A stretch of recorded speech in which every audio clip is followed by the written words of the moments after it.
For 8 years, Stephen accepted the official story. His older brother Roy was just another hero lost to the vastness of the Pacific. The telegram from the War Department sat folded in a drawer, a final, sterile punctuation mark on a vibrant life. But when a pearl diver sends him a grainy photograph of a propeller blade, impossibly embedded in a coral reef miles from Roy's last known flight path, the cold certainty of the past shatters. Suddenly, lost at sea is no longer an answer. It's the beginning of a question that will force him to challenge the very history he was told to honor. Have you ever had a feeling that the official version of a story just wasn't the whole truth? Let us know about a time you had to dig for answers yourself in the comments below. The afternoon sun of May 1953 slanted through the windows of the history classroom, illuminating dust motes dancing in the air. Stephen stood before his students, a piece of chalk in his hand, tracing the borders of post-war Europe on the blackboard. At 34, he was a man defined by quiet routine and meticulous order. His life was a collection of lesson plans, grading papers, and the silent, solitary evenings in the small house he'd inherited from his parents. On his desk, a silver-framed photograph was angled just so, always in his line of sight. It was of his brother Roy, taken in 1945. Roy was leaning against the cowling of his P-47 Thunderbolt, his leather flight jacket zipped up, goggles pushed onto his forehead, and a confident, easy grin on his face. He was everything Stephen was not: daring, adventurous, and impossibly brave. The war had taken him, just as it had taken so many others. A routine patrol near the Marshall Islands, a sudden violent squall, and then silence. The official report was brief, clinical. Lost at sea, presumed killed in action. For 8 years, that report had been the end of the story. It was a tragedy, but a clean one, a narrative that fit neatly into the history books Stephen taught from. When the final bell rang and the students shuffled out, Stephen remained at his desk, tidying his papers into neat stacks. The grief, once a raw and gaping wound, had long since scarred over into a dull, persistent ache. He had accepted it. He had moved on. Or so he told himself. He packed his briefcase and walked home, the familiar 3-block journey under the shade of Ohio's oak trees. The mail was waiting in the slot, a collection of bills and a single, thick envelope made of coarse, brownish paper covered in exotic-looking stamps. The return address was nothing more than a name, Kyle, and an island he'd never heard of, Iluk Atoll, Marshall Islands. His brow furrowed. He knew no one there. Inside, he found a short, handwritten letter and a blurry, black-and-white photograph. The letter, written in careful, looping script, was from a pearl diver. He explained that a recent typhoon had churned the ocean floor, shifting the sands in a deep channel he rarely explored. The storm had uncovered something he'd never seen before. Stephen's eyes flicked to the photograph. It was an underwater scene, dark and murky. But the object at its center was unmistakable. It was a propeller blade, grotesquely twisted but clearly from a P-47 Thunderbolt. It was encrusted with 8 years of coral growth, a man-made relic being reclaimed by the sea. Stephen's heart began to beat faster. The diver wrote that he recognized the U.S. Army Air Force's star insignia, faded but still visible. He had asked around among the elders, and none could recall a plane crashing so close to their shores. The letter ended with a series of numbers, the coordinates of the discovery, and a simple question: does this belong to someone you know? Stephen's hands trembled as he walked to his study and pulled open the bottom drawer of his desk. He retrieved a worn file folder labeled Roy. Inside was the official telegram, condolence letters, and the final incident report from the War Department. He smoothed out the creased map that showed his brother's patrol route. Roy's last radio contact had placed him over 100 miles south of the coordinates KL had provided. 100 miles. Even with the most violent storm, it was an impossible distance for wreckage to drift, especially a heavy propeller assembly. The official story, the one that had been the bedrock of his grief for 8 years, suddenly fractured. It wasn't just a tragedy anymore.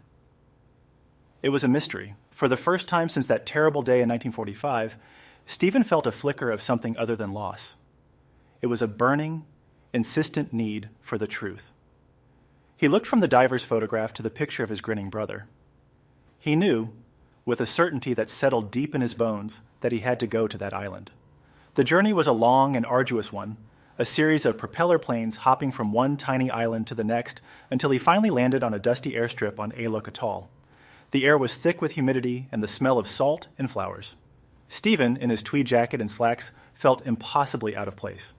He found the pearl diver, Cale, an old man with skin like wrinkled leather and eyes that held the wisdom of the sea. Cale led him to a small hut and showed him a piece of twisted metal he had managed to break off the wreckage. It was a data plate, and stamped onto it was a serial number. Stephen pulled a folded piece of paper from his wallet, the serial number of Roy's P-47. They matched. "The place is deep," Cale said, his voice raspy. "The currents are strong. After the typhoon, the reef is broken, dangerous. I am too old to make the dive again." But he knew someone who could. He introduced Stephen to a young, strong islander named Makoa, a man who navigated the treacherous reefs as if they were his own backyard. Makoa listened to Stephen's story, his dark eyes studying the American teacher with a quiet intensity. He agreed to help. The next day, they set out in a small, outrigger canoe. The sea was a brilliant turquoise, but Stephen could see the dark, menacing shapes of the reef just below the surface. As they neared the coordinates Kyle had given them, Makoa pointed. "Here, this is the channel. The water spirits are angry in this place." They anchored the boat and prepared their rudimentary diving gear. As Stephen descended into the warm, silent world beneath the waves, he felt a profound sense of trespassing. Down and down they went, following Makoa's lead, until the coral-encrusted propeller came into view. It was just as it appeared in the photograph, a tombstone marking a forgotten grave. But as they began to explore the surrounding area, Makoa suddenly grabbed Stephen's arm, pointing with his dive knife. 20 yards away, almost completely buried in the sand, was another piece of wreckage, a wingtip, also from a P-47, and then another, a piece of a tail assembly. It was a debris field. But there was something wrong. The pieces were too far apart, and there was more wreckage than there should be. Back on the surface, gasping for air in the hot sun, Stephen tried to make sense of it. "There's too much," he said to Makoa. "It's like there were two planes." Makoa nodded grimly. He paddled them back to the village, and that evening he took Stephen to meet with the island's elders. They sat in a circle, and Makoa translated as an old, blind woman spoke. She remembered that day in 1945. She spoke not of a storm, but of a clear sky.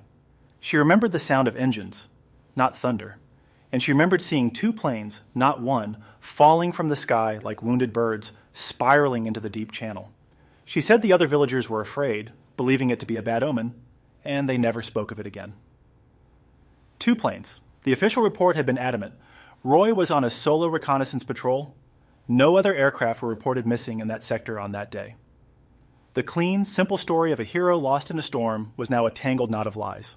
Stephen realized his brother hadn't been alone.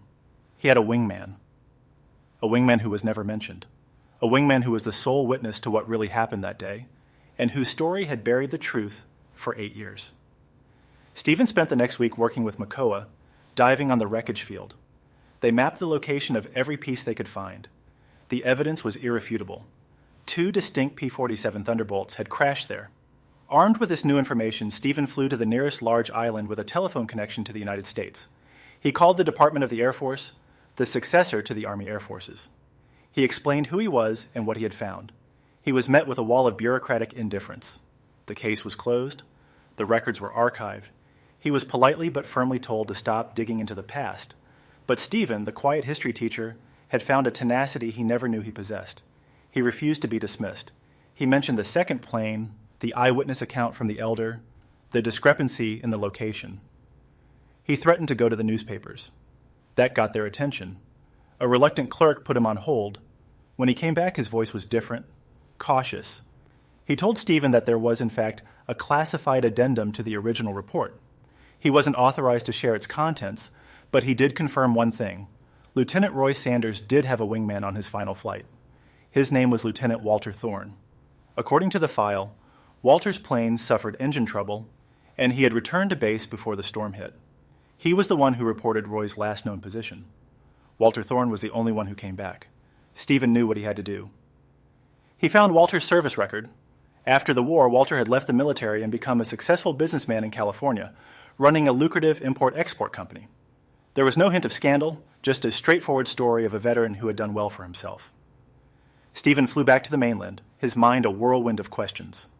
Why would Walter lie? Why would the military classify the presence of a second plane? Back on Ehrlich Atoll, he and Makoa focused their dives on the second wreck, the one they now knew belonged to Walter. It was more intact than Roy's, having pancaked into the sandy bottom. The cockpit was crushed, but wedged behind the pilot's seat was a standard-issue waterproof footlocker. It was dented and sealed tight with corrosion, but it was there. It took them 2 days of painstaking work with pry bars and ropes to free it from the wreckage and haul it to the surface. It was heavy, far heavier than a container for personal effects should be. On the beach, under the shade of the palm trees, they struggled with the lock. It was fused shut. Makoa finally took a hammer and a chisel to the hinges, and with a groan of protesting metal, the lid popped open. Stephen peered inside, expecting to see logbooks or personal items, but what he saw made him gasp. The footlocker was filled not with military gear, but with gold. Dozens of small, gleaming bars, each stamped with Japanese imperial markings. Makoa stared, his eyes wide. "The stories are true," he whispered. "The gold of Yamashita." Stephen had read about the legends, vast quantities of gold and treasure looted by Japanese forces during the war, rumored to be hidden across Southeast Asia and the Pacific. It was mostly dismissed as folklore. But here it was. The truth was suddenly, horribly clear. This wasn't a routine patrol, it wasn't a training flight or a reconnaissance mission. Roy and Walter had been on a secret mission, a hunt. They had found their prize, a Japanese transport plane or ship carrying this gold. And in that moment, with a fortune laid out before them, one man's loyalty had dissolved. The final terrible piece of the puzzle clicked into place. There was no storm. Walter had shot his own wingman down, intending to claim the gold for himself. But in the attack, his own plane must have been damaged, forcing him to crash as well. He had survived, been rescued, but the gold was lost to the depths, so he created a story, a solo patrol, a phantom storm, a false location. A lie that buried his crime and his betrayal along with Roy's plane 100 miles away. Stephen carefully closed the lid of the footlocker. He looked out at the turquoise water, the final resting place of his brother. He finally had the truth. It was uglier and more painful than he could have ever imagined. His brother wasn't just a casualty of war, he was the victim of his friend's greed. Now justice had to be served. Armed with the footlocker, photographs, and Makoa's sworn testimony, Stephen returned to the United States. He didn't go to the Air Force this time. He went straight to the FBI. The investigation was swift and silent. Federal agents descended on the quiet life of Walter Thorne. Faced with irrefutable evidence, the gold, the wreckage of his own plane, the location he had lied about for 8 years, Walter confessed. He told them everything. The secret mission to intercept the Japanese transport, the firefight, and the moment he turned his guns on his friend, his brother-in-arms, all for a fortune he never managed to claim. Roy's name was officially cleared. His file was amended from lost at sea to killed in action, enemy engagement, with a posthumous commendation for his role in the classified mission. The betrayal was kept out of the official record, a detail the government preferred to keep buried. A few months later, Stephen stood in the small Ohio cemetery where his parents were buried. A new headstone had been placed beside theirs. It read, "Captain Roy Sanders, a hero betrayed, a brother remembered." He had brought the truth home. The quiet ache of grief was still there, but it was different now. It was layered with a fierce pride and a profound sadness for the man his brother was and the friend he thought he had. Stephen returned to his classroom, to his maps and his history books. But he taught with a new perspective, a deeper understanding that the real stories, the most important ones, are often the ones that aren't written down, hidden in the silent depths until someone has the courage to go looking for them. What do you think is a greater injustice? A hero's death being forgotten, or a villain being remembered as a hero? It's a tough question, and we're curious to hear your thoughts in the discussion below. If stories that uncover long-buried truths fascinate you, make sure you're subscribed to the channel and have notifications turned on. You won't want to miss the next chapter we unearth.